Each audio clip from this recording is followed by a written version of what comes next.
Well, today I'm going to work on my sewing journal. It's something that's very dear to my heart, and yeah, I thought let's just tackle a page. So let me move that out the way. I did do a video on how to bind it, or how I'm binding it, so that I can take my signatures out, like I've taken this one out. And just so that you have an idea, I have laid down on some coffee dyed paper, just a bit of pattern paper. This was some painted paper, a bit of washi tape. This was a bit of handmade paper that I had, and a tag.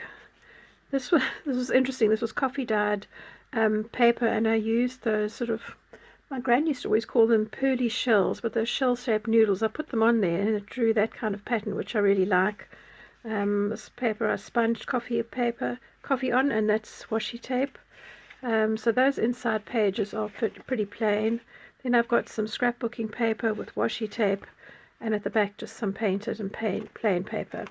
So to begin with, I thought I'd start on this inside page, and because I have two loose pages here, I'm going to glue them together, but I'm actually only going to glue this inside part here, so that from the other side I've actually got a place where I can tuck some things. I don't know what yet, but let's just see how we go.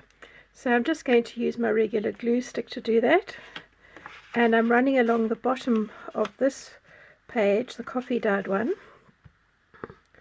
And how we love our glue sticks, don't we? I don't know what we would do without them, actually. Some are better than others, but anyway. So now I'm going to line this up at the top of my page so that I get that in line, and I'll line this up at the bottom. And then when I come to fold it over like this, it should line up nicely. Yes, pleased with that. Great.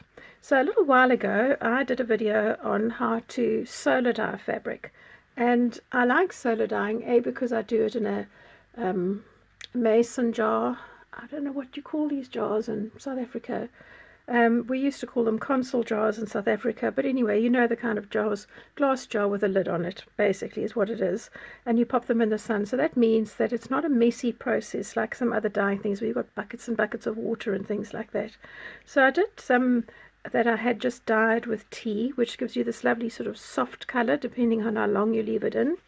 And this was some muslin that I had, and I dyed that in blueberries, real fresh blueberries. So that was really nice. Obviously didn't eat the blueberries afterwards, and I just love the fact that it's quite frayed. So my plan now is that I'm wanting to mount that onto the tea dyed paper. So I'm going to take the mulberry paper and do that, but I have a very nice piece of double-sided satin ribbon, just a small little bit that I've got a few different colors, and I wish I was able to get more of it because it is really nice. And I'm using a Chanel needle, which is one that has a lovely big eye, and it has a point but not as sharp as a normal needle. And what my plan is here is just to emphasize the waistband on this garment. So I've pulled it through on the one side.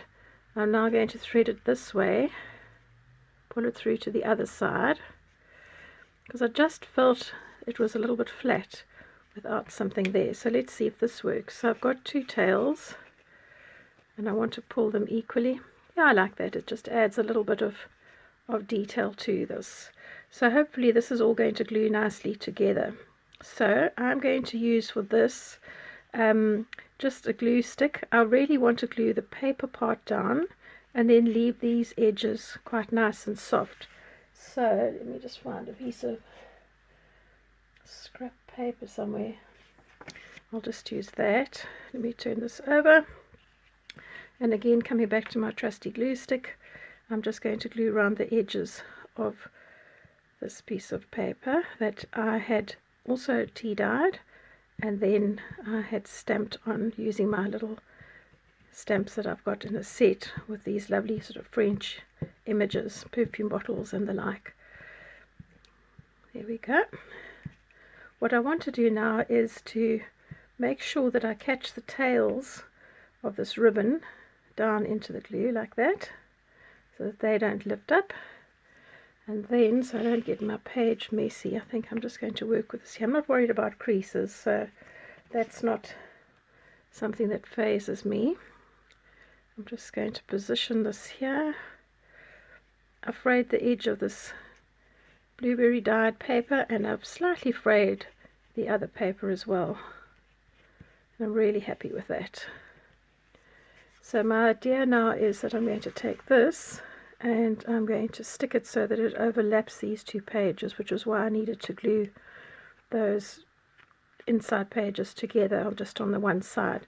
So I'm going to again go back to using my glue stick, and I'm just lightly going to go around there. This fabric glues very easily with the glue stick, so it's rather a nice feature of it. All the way around.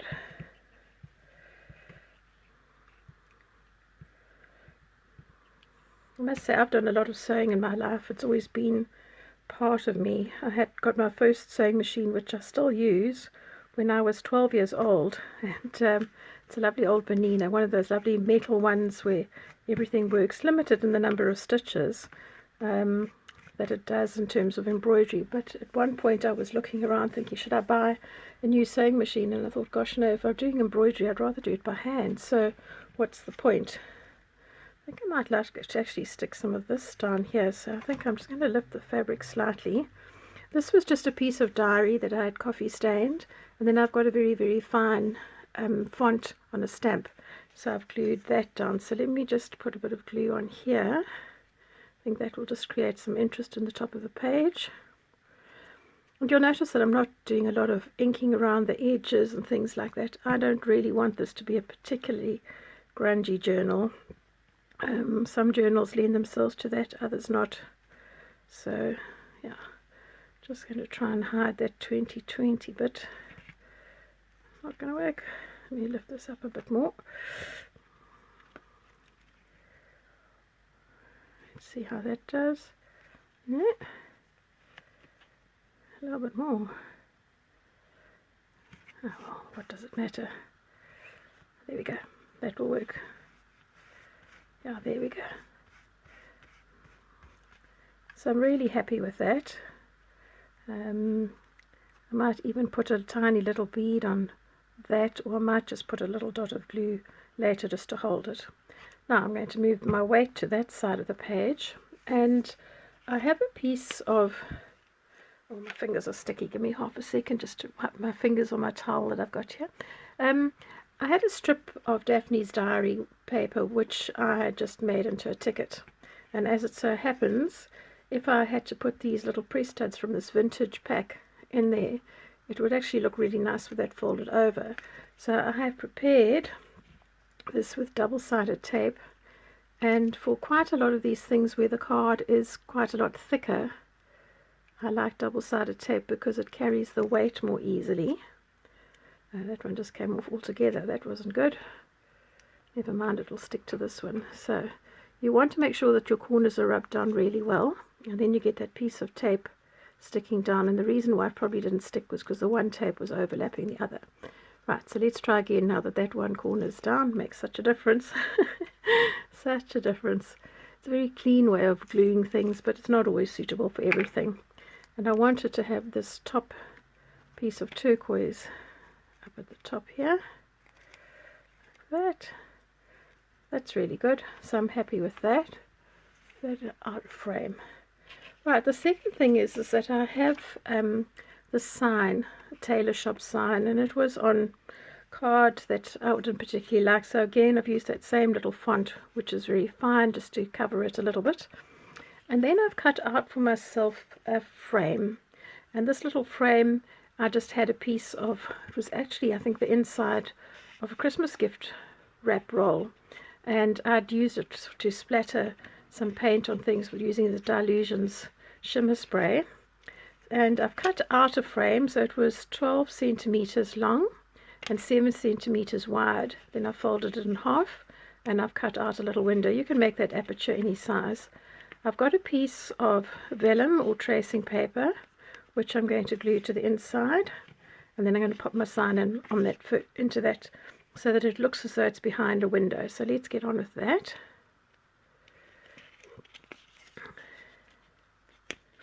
How's your day been today? We've had a day off, so it's a bank holiday here and it's been really lovely. Just It was one of those lazy sort of overcast days and not a lot of noise, although I must say last night was noisy. There were people having parties, but you know what, they must have their fun. Yeah, so it was a really nice lazy day, and just nice to be at home, to be able to potter and do things. So I'm going to line up my vellum into the corner of my frame, and it is generously cut so I can always trim down anything in excess, and I'm just going to press down the frame, rubbing it as I go to pick up the vellum. Now it probably will stick out a little bit, but that's not a problem at all. And now I'm going to just do the same with the base. Oh no, hang on a second, I do want to stick my image in, otherwise I'm going to forget. So this is my little image, the little tailor shop, and I thought that would be rather nice to be inside like that. So I'm going to just with this put a little bit of glue on the sides, because the glue will stick to the vellum.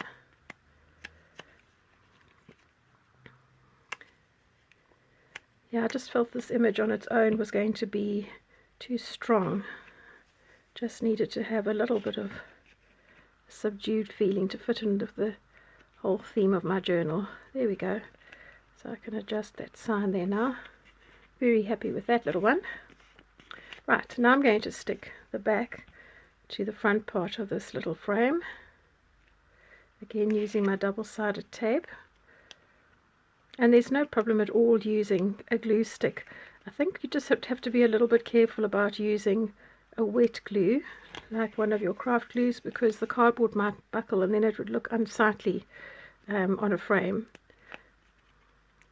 Cardboard is fine if it's glued onto something when you're using a wet glue, but when it's on its own, especially if it's a lighter weight card, it might actually just buckle. Right, so let's get that up. Now I'm going to start with the inside edge and fold that together so that I'm lining it up nicely, and this double-sided tape is going to overlap the picture that I've used the glue on, so it will be doubly secure. I'm really happy with that. And now I just need to trim off this extra little bit of vellum that's sticking out, and one tries one's best to be accurate with one's measurements, but it's not always possible. So I think for these I'm going to stick them here, and probably just going to use double-sided tape again because that's nice and secure. Oopsie, I'm in a real sticky mess here.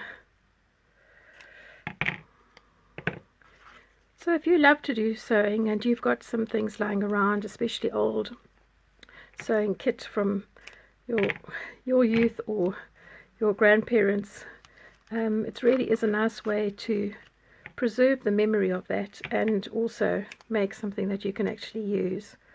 I'm hoping one day that I'll be able to teach my little granddaughter to sew. She's a bit young at the moment, but hopefully one day she will show an interest. She loves to paint and make things, and I know even my grandson, when he was younger, loved to sit on my sewing machine. He thought it was tremendous fun to be able to go at great speed. Anyway, not every child wants to sew.